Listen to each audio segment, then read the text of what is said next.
couldn't sleep either. What time does your plane leave from Sydney? Not till late tomorrow.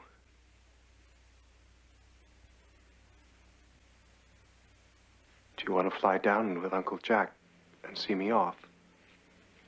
Oh, it's freezing in here. Catch your day. Come on.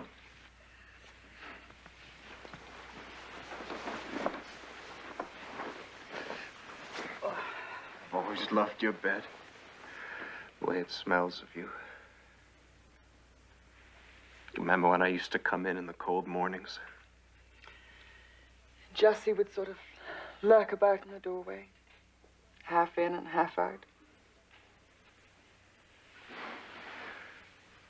I wonder if you realize how much she needed you.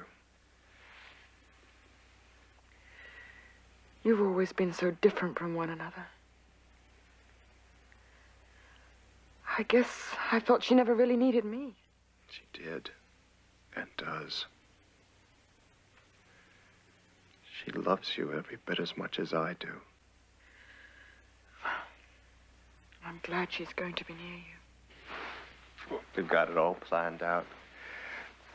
Every year when I get time off from the seminary, we're going to tour and visit a different country together, then fly home for Christmas. It's not as if I'm going away forever, is it? Oh, Dane. There's so much that I wanted to say to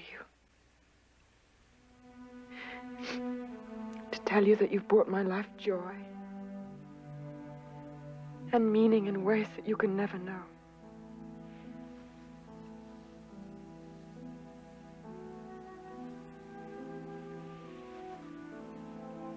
It hurts to leave you.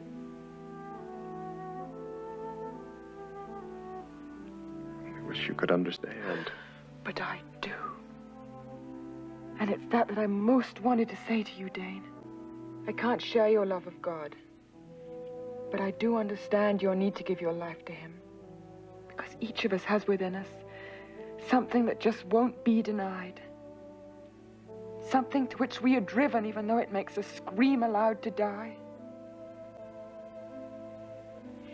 Has it been like that for you, Mom?